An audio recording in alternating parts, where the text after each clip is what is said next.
Hiya everyone, my name is Simon Forrest. So to start off proceedings today, I would like firstly that everyone acknowledge a minute's silence. The Carrolup children were part of the stolen generation, so they form part of a larger group of people who are taken from their parents to government and mission institutions. And the consequences of their removal from their families leaves a legacy that is still with us today. So if we could just observe a minute's silence, please.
Thank you. Firstly, let me please thank the Muditch mob for performing for us this morning, and your applause earlier acknowledged that. To more mundane things, could you please turn off your mobile phones or to silent? Toilets are outside to our right and inside down that back corridor. And in case of an emergency, please congregate near the flagpoles on the forum or the grassed area to my left. Wanju, welcome to all. Firstly, I'd like to acknowledge elders here today, Noongar Cultural Advisor Ingrid Cummin and all the Aboriginal people present, and especially acknowledge elders, Aboriginal elders, Carrolup survivors and their families, with a special welcome to Auntie Alma, was meant to be holding an artwork that she created when she was 6 years old at Carrolup. I wish to thank the elders from the Carrolup Elders Reference Group for inviting me to deliver today's Welcome to Country. I was privileged to lead the reference group from its beginning, soon after the artworks arrived back home on Noongar Budja. And I'm very proud to be here today as we mark the establishment of the Artworks dedicated new home, the Carrolup Centre for Truth-Telling. I'm wearing two badges on my lapel today. One, the Aboriginal flag acknowledging NAIDOC Week, and the other, a symbol of the Haudenosaunee, a First Nations group of people of north-east United States and south-east Canada. The Haudenosaunee includes the Oneida people, the First Nations people whose land is where Colgate University is now located. And some of us here today were with the Oneida last year and participated in their ceremony. So if somehow they get to see this, I want to acknowledge and thank them for acknowledging us on their country over 12 months ago. So Kaya Wanju, my name is Simon Forrest Burungu and I'm a Wajak Baladong Noongar with keen connections to Yamaji and Wongai peoples. Kaya Wanju Nidja Wajak Noongar Budja, hello and welcome to this place, the land of the Wajak Noongar, on the Swan Coastal Plain and beyond. I, indeed all the Aboriginal people here today, are of this land and place. We are born to this land. We follow a bloodline of people who have lived and walked and cared for this land we know as Wajak Noongar Budja for over 1,000 generations or 40,000 years. Our culture and knowledge of this landscape continue today, even after the interruptions of the last 190 years. Other First Nations people from around the world, including the Haudenosaunee, refer to Aboriginal Australians as the first of the First Peoples, the firstborn of all people, the oldest continuous culture and knowledge system on this planet. As human beings living on planet Earth, we are all, in a sense, custodians of Mother Earth while we are here. Mother Earth has a lot to say if you are willing to listen. A Welcome to Country recognises and acknowledges us as the very first Australians and the first and continuing custodians of this land, Australia. A Welcome also acknowledges that protocols of the past continue and are relevant in the present, and that this land we know as Australia was, is and always will be Aboriginal land. Australia is one of the most culturally diverse nations on our planet, and it is the cultural diversity that makes Australia a wonderful place to live. As individuals, as a community and as a nation, we all have a responsibility to acknowledge this. We all have to be accepting and skilled in interacting with fellow Australians who may be from different cultural backgrounds.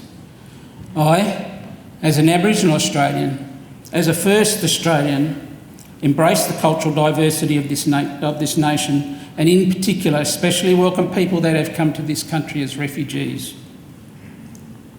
Always was and always will be this year's NAIDOC theme. Its full phrase was first used publicly in 1985. And as in my welcome, that phrase is always was, always will be Aboriginal land. If you apply that concept to the Carrolup child artists, whether they knew it or not, they harnessed the soul and spirit of the land of Noongar Boodja. They produced magnificent, breathtaking, pictorial representations of their land, as you see around us. The Carrolup children created the artworks because their land, their family's land, their people's land, always was and always will be Aboriginal land, Noongar Boodja. All of us here, all of us present and beyond this place, are due to what has happened in the past. We are a consequence of what has gone before us.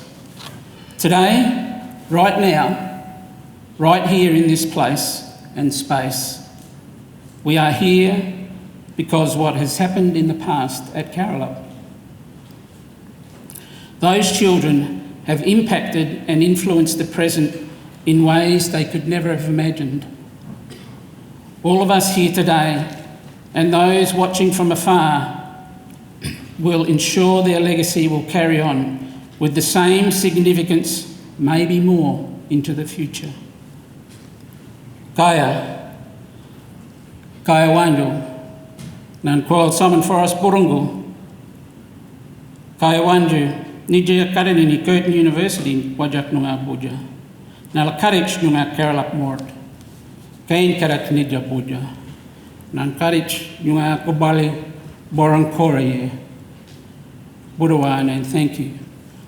I'd now like to call and introduce Vice-Chancellor of Curtin University, Professor John Caudry, to address the audience.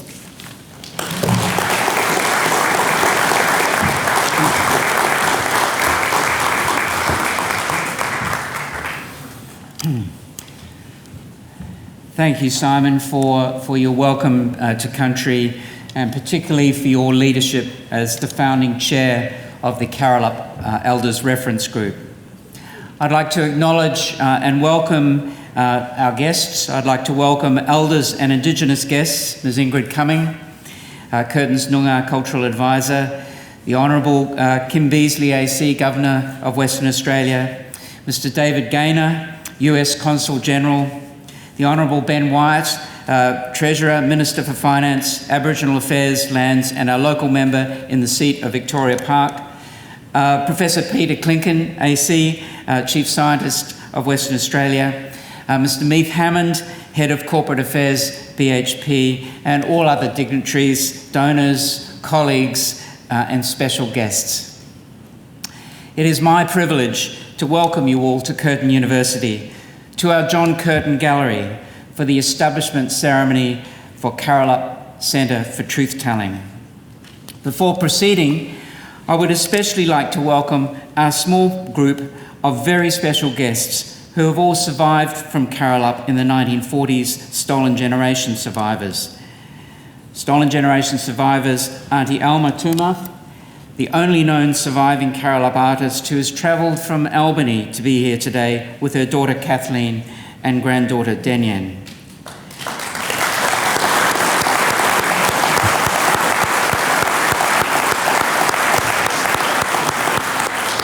And as Simon says, that is the artwork that she produced, I think, at the age of 6 at Carrolup. It's just a wonderful thing to see the two of them together. Auntie Maisie Weston with her son Jim Morrison, Uncle Sid Jackson, and 3 sisters, Aunties Edith Giambattista, Norma Smith, and Dot Bagshaw. And lastly,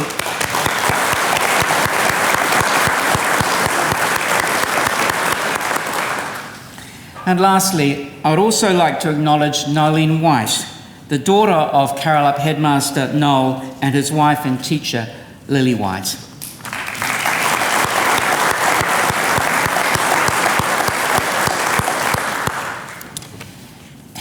Somehow, as we see around us, amidst the misery and dispossession and deprivation, art of great beauty and inspiring hope was created by Noongar children of the Stolen Generation at the Carrolup settlement in the 1940s. These artworks are a powerful reminder of why it is so important that we work together and work hard to ensure that the stories of our stolen generations do not disappear, but take their places at the core of our efforts to tell the truth about our shared history, to bring about lasting reconciliation.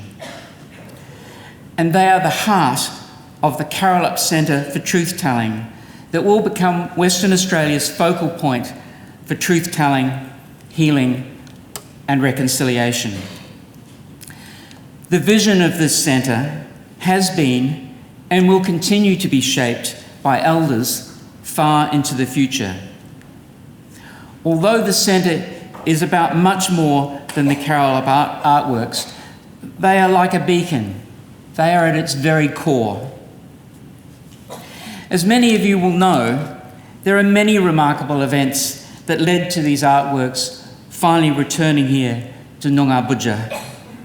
Today, I want to acknowledge one in particular, and that is the generosity of our friends at Colgate University in upstate New York.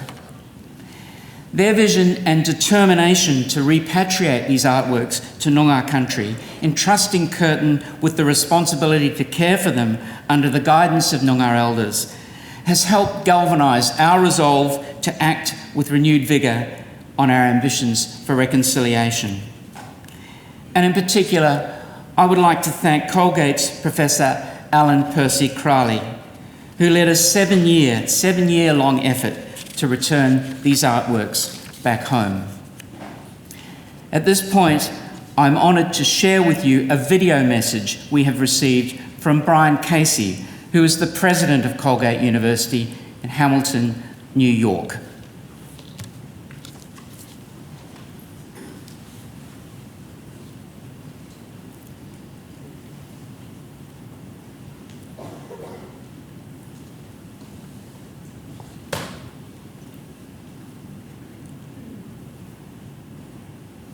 Good evening. Thank you, friends and colleagues of the Carrolup Elders Reference Group, Curtin University, and the Government of Western Australia for inviting Colgate University to contribute to the celebration of the Carrolup Centre for Truth-Telling. I am Brian Casey, President of Colgate University, and I bring greetings from upstate New York, where we just had our first snowfall this season. Please accept our enthusiastic congratulations on this most significant undertaking, for your courageous act of respect for the legacies of the artists and of all of the children of Carrolup, and for your vision for a just future for the Ngunnawal people in Western Australia. The stories of Carrolup have deeply touched the Colgate community. The hearts and minds of hundreds of Colgate students and faculty members have been profoundly impacted by the Carrolup artists, past and present, in their drawings and in their paintings and in their lived experiences. We see in this work care for country and love of family. We're hopeful that Colgate's care and love of the artwork has been a positive step along the path toward truth-telling. I have not yet had the privilege of meeting Ezra Flowers. My colleague, Professor Ellen Crayley, has told me how Ezra describes how Colgate students who have visited country in the Southwest have carried the lessons of Carrolup back to New York and well beyond. They have spread the legacies of Carrolup like ripples in the pond. Ezra paints a powerful image of our shared connection in this world. We sincerely hope that you will consider the Colgate family as your family, and that we will continue spreading the ripples in this pond together toward truth, justice, and beauty. And thank you.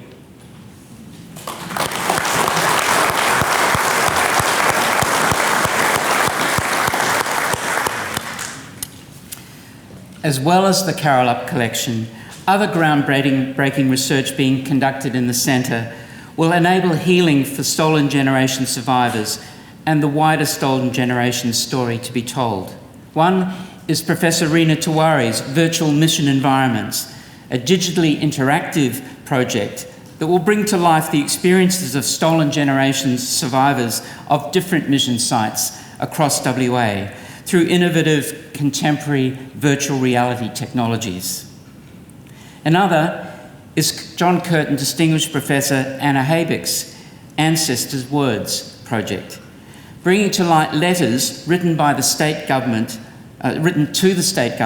by Noongar parents, pleading for the return of stolen children, which are being retrieved from the State Records Office. Of course, there are many other significant long-standing research, education and engagement initiatives across the university that contribute to our plans for reconciliation.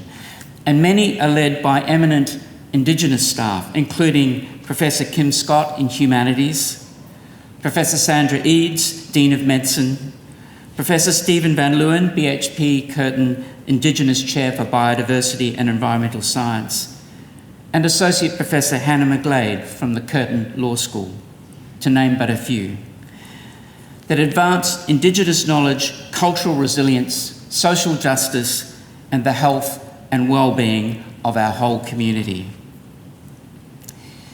In conclusion, I'd like to acknowledge Tony Hansen. Tony Hansen's the chair of the Carrolup Elders Reference Group.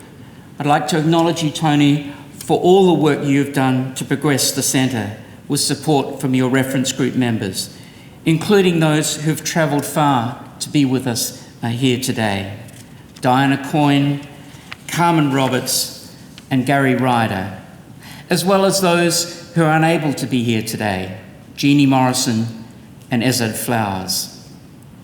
It was Tony who suggested that we invite the entire West Australian community to participate in funding the centre, as everyone in this state should have a stake in a centre for truth-telling, where healing and reconciliation can occur.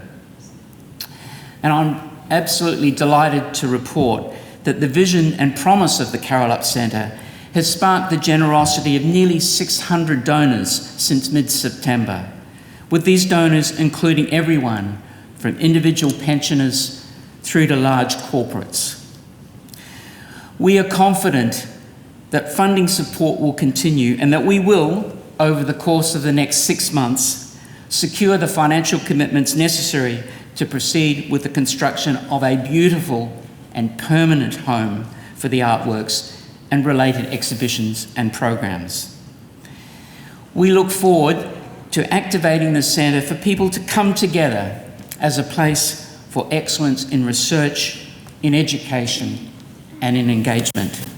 Importantly, we will endeavour to discover every existing Carrolup artwork, of which there are hundreds still undiscovered in collections across Australia, in the US, in the UK and in Europe, with the hope of identifying once-known children artists and thereby connecting with more living descendants and their families.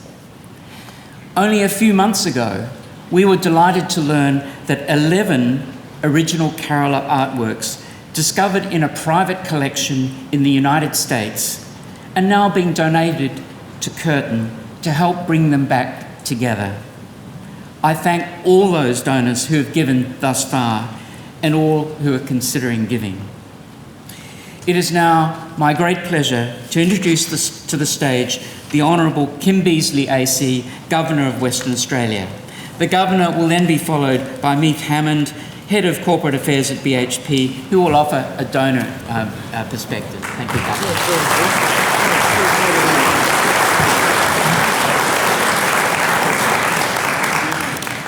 Well, I would first like to acknowledge the traditional owners of the land on which we meet, the Whadjuk people of the Noongar Nation, and pay my respects to their elders past and present, including those here today, and the Carrolup survivors and their families who are here with us, and particularly thank Professor Simon Forrest, a senior Noongar elder. It's a double privilege to be welcomed to country by such a senior man in this enormously important ceremony that we're conducting. And could I also acknowledge some of the other distinguished guests here today? The Honourable Ben Wyatt, the Minister for Aboriginal Affairs, Dr Andrew Crane, the Chancellor of Curtin University, the Vice-Chancellor, John Cordery, David Gaynor, the US Consul General, Tony Hanson, the Carrolup Elders Reference Group and co-convener of Bringing Them Home Committee WA, Professor Marion Kickett, who is the Director of the Centre for Aboriginal Studies at this university, Mrs Ingrid Cumming, a Noongar Cultural Advisor at Curtin University, Mrs Karen Vernon, Mayor of the town of Victoria Park, and a real list of very distinguished people, particularly Noongar people, mentioned in the remarks to this point. It's an honour to mark this truly special occasion with you all, the establishment of the Carrolup Centre for Truth-Telling. It's a significant event in so many ways. It feels like a beginning of a new chapter in what is an immensely powerful gathering.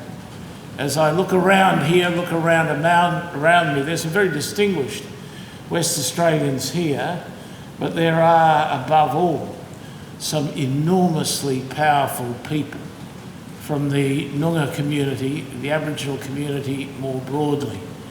This is a symbol of how things have changed in my lifetime in public life. My lifetime began when the stolen generation was still being stolen. That's my lifetime in politics. My lifetime began when it was the thing. But my lifetime in politics began with it's still in place. And it ends, I'm not going to die today, but it's ending with a totally different atmospheric. But it's NAIDOC Week. We are privileged to share this continent with the oldest continuous civilisation on earth. We've never really gripped that in our minds. The Aboriginal people of this country are the only people who survived the last great ice age as an civilisational entity. Nobody else did. None of my ancestors did. They were families, bands. They weren't civilisations. This civilisation was it wasn't only getting going, it was as old as the hills by then, and it survived it intact. They survived it because of their fabulous science, astronomy, genetics, engineering, medicine, land management, and we are only just beginning to comprehend all of that now. After so many years, the superiority of that civilisation was why that civilisation survived. So into the minds, bodies, genes of all those kids, no matter how shamefully they were treated, went the essence of that brilliance. And we now have the chance to celebrate it, but also engage in truth-telling about it. The most moving report I ever had to read as a Member of Parliament was that into the stolen generation. It affected me very deeply at the time because I realised that many of the young people who used to come to my house when I was a kid for meals or visits, a bit of a chance to play, as my dad would bring folk into the house, I suddenly realised, a flash of wisdom, that the kids who seemed so cheerful that I was playing with, chatting to, they were stolen.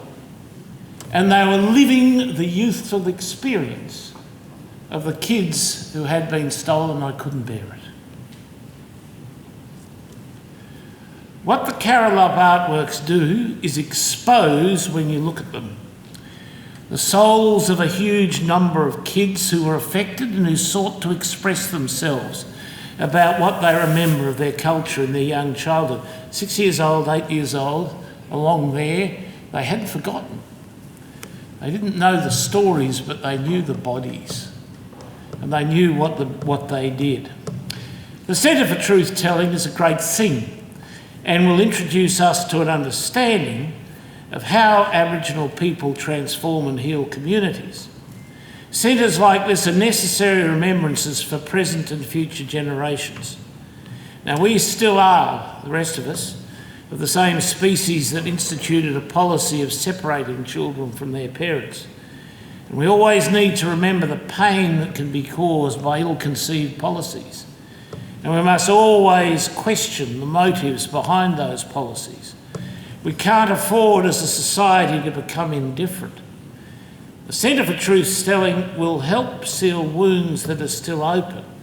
It's a centre of hope, a hope that some extended families of the stolen generation can be healed, a hope for reconciliation for all people, but it is a lot more than that. We are in the decade before this society will commemorate the 200th anniversary of colonisation.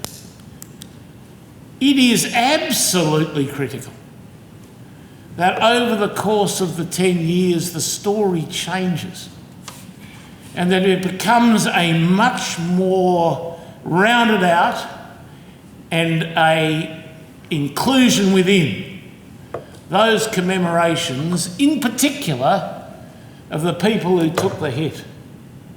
And the people who took the hit were, in the first case, the 14 tribes of the Noongar people and actually the Southern Yamatji. You could put into that as well. It is absolutely crucial that we get an understanding and appreciation of that. So congratulations, Curtin, for what it is that you've done here, what it is that you're doing. Thank you for the forgiveness that you all show us by your presence here.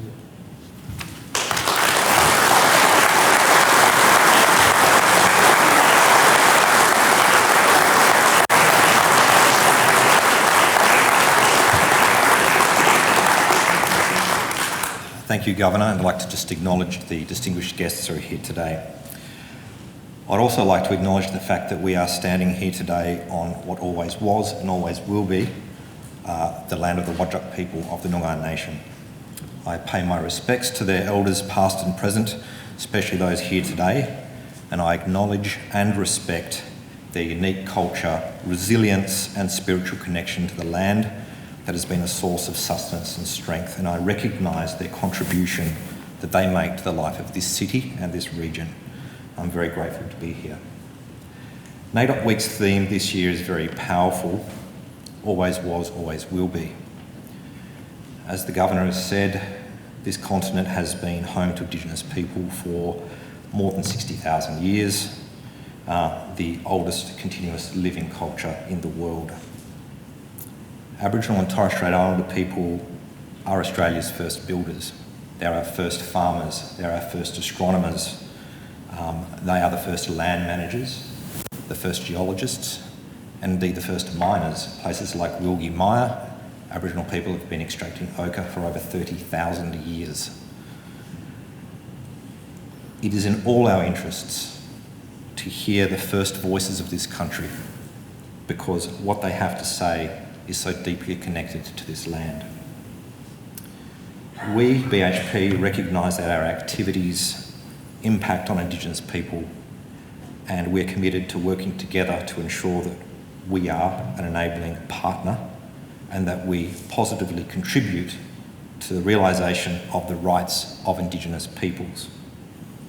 In Western Australia, we employ more than 1,500 Indigenous people.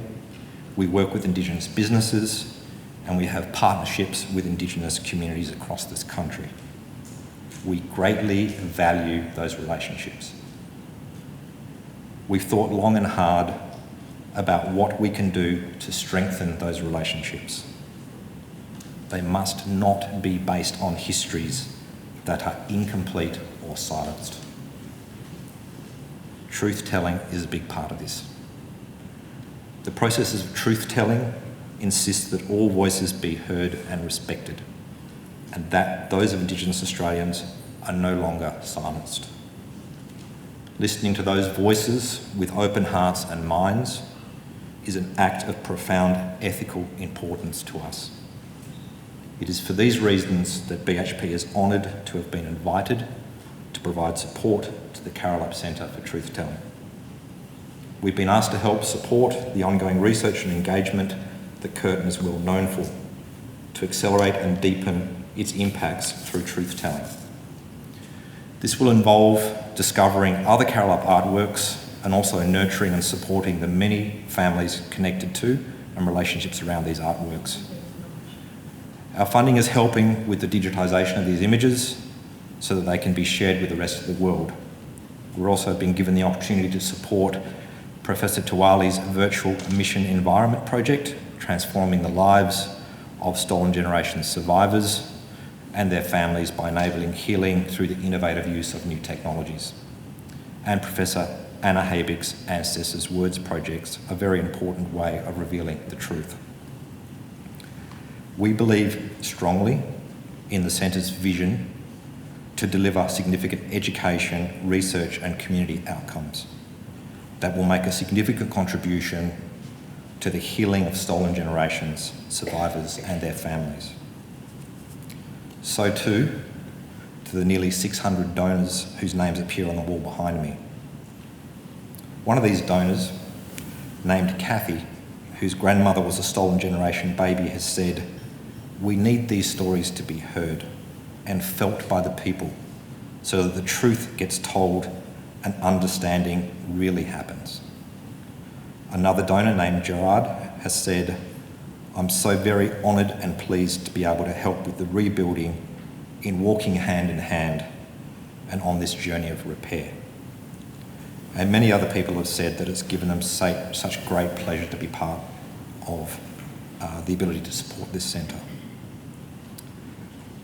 With these donors and the greater community of Western Australia, BHP has every confidence that Curtin University will follow the counsel of Aboriginal elders to create a centre that is known for its compassion, respect and honesty.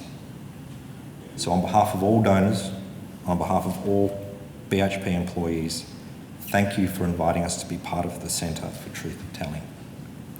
It is now my privilege to ask Tony Hanson, Chair of the Carrolup Elders Reference Group, to come to the stage.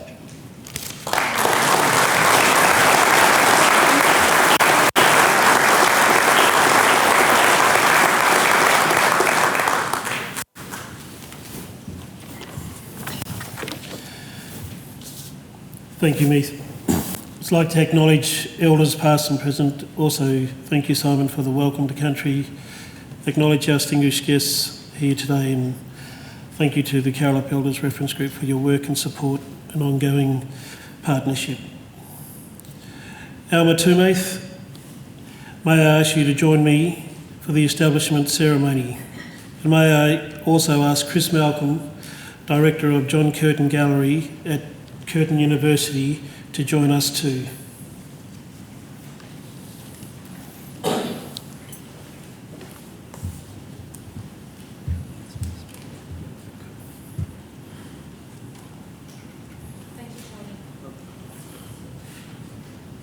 Thank you, Tony. On behalf of my mother, Eleanor Tumath, I offer the following.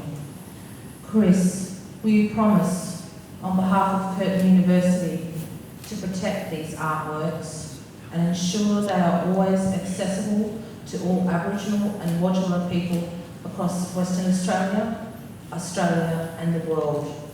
And will you promise to tell the story of the stolen generations truthfully and with full transparency so that all future generations can learn from the past?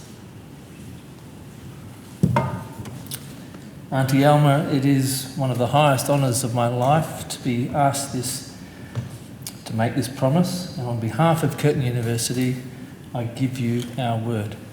Thank you.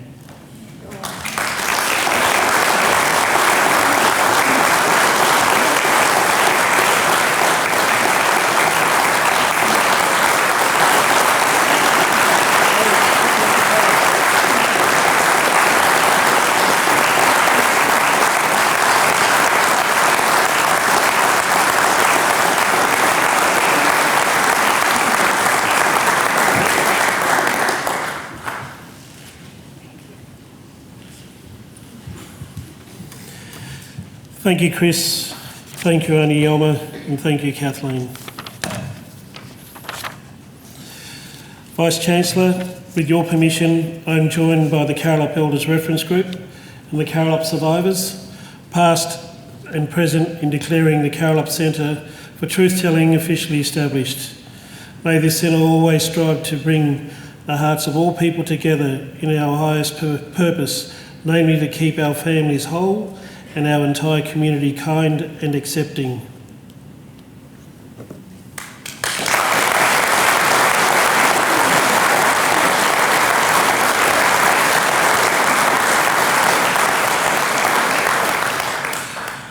I'd like to now welcome to the stage West Australia's Treasurer, Minister for Finance and Aboriginal Affairs and Lands, the Honourable Ben White, who will offer his reflections.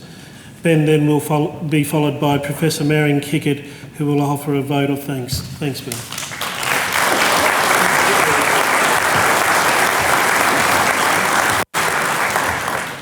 Thank you, Tony. Good morning, everybody. Can I acknowledge the traditional owners, the Noongar people? Can I acknowledge all the Noongar people who are here today, all the Aboriginal people who are here today, our Carrolup, no longer children, but our Carrolup survivors and descendants thereof, Curtin University and Colgate University. Can I thank you and to, of course, the Governor of Western Australia, Kim Beazley, for your wonderful words. Something extraordinary has happened here today with what Auntie Alma just did, and these points in time need to be considered in that, I guess, that sweep of history that began in 1829, that great disruption that the Governor talked about when Stirling arrived. And there had been Europeans, of course, bumping up against the coast of Western Australia well before Stirling arrived, on what was really a grand land play. But that arrival and that interaction with the Noongar people has been the great disruption in the sweep of Western Australia's history. The Noongar people, as the Governor said, bore the brunt of that European hit on Western Australia, and it's things that we continue to have to face up to. The truth around things like stolen wages that continue to be an outstanding issue. Things like the long intergenerational trauma that the stolen generations has left with us. When Stirling arrived in 1829, it began a period of great, actually, disagreement between the government here in Western Australia and Westminster. Westminster didn't trust the Europeans who had arrived, didn't want to pass on authority to Aboriginal people, over Aboriginal people, to the colony. And after a decade of dispute, what eventually led to the 1905 Aborigines Act, and it was that act that started nearly a century of disruption. That act that said it was no longer Aboriginal people, wasn't the Aboriginal parents who had guardianship of Aboriginal children, it was the chief protector. And that's why we have the ghosts of those policies with missions scattered from one end of Western Australia to the other. The relics of policies gone by where governments aggressively sought to remove the Aboriginal story, culture and identity from the history of Western Australia, a history that had been, again, as the Governor had pointed out, proudly and sternly looking after country since the Ice Age.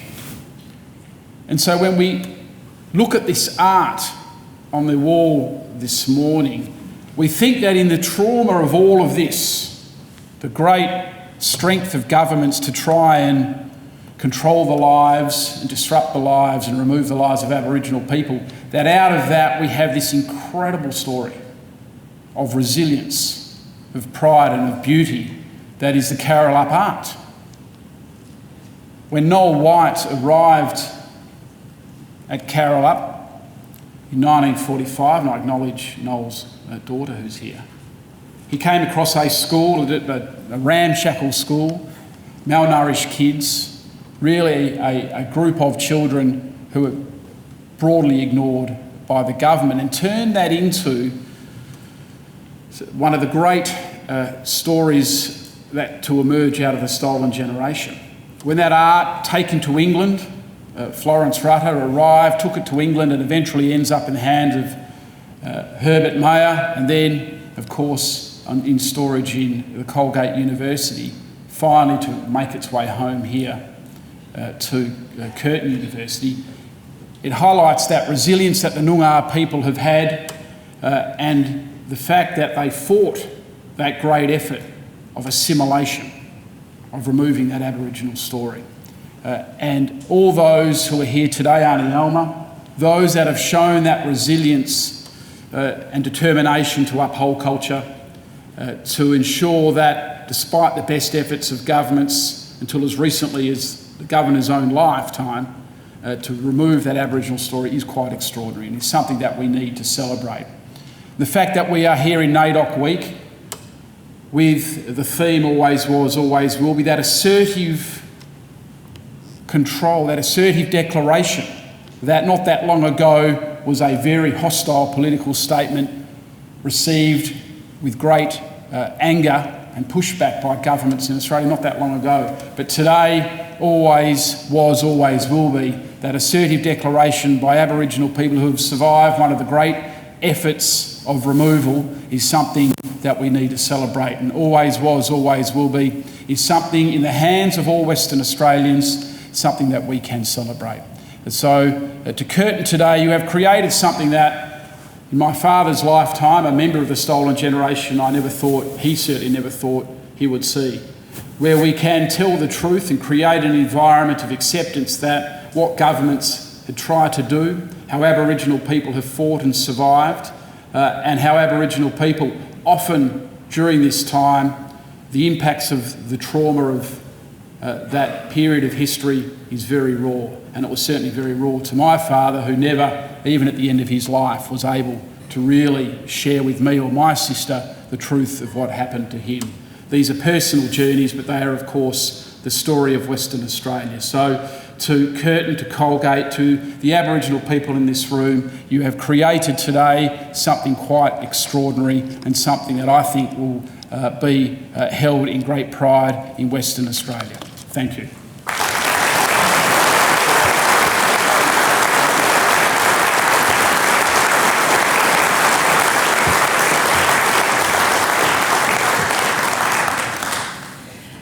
Thank you. I would just like to mention my personal connection with Carrolup. My mother was taken to Carrolup as a 15-year-old because she wouldn't go to school anymore in East Perth, where Mr Neville had sent her there to be educated, sent from Moore River down to Perth. In her native welfare records to large volumes, it was stated that she was very intelligent for a native. So when she refused to go to school one day at 15, she was sent in handcuffs down to Katanning, escorted by a female police officer, all documented in her records. So she was put to work there, helping to teach the children, because she was quite educated for her time. So when Rebel Cooper came to our house in York and told me that my mother was his teacher, I could not really understand what he meant, because my mother wasn't a teacher, but he assured me that she was.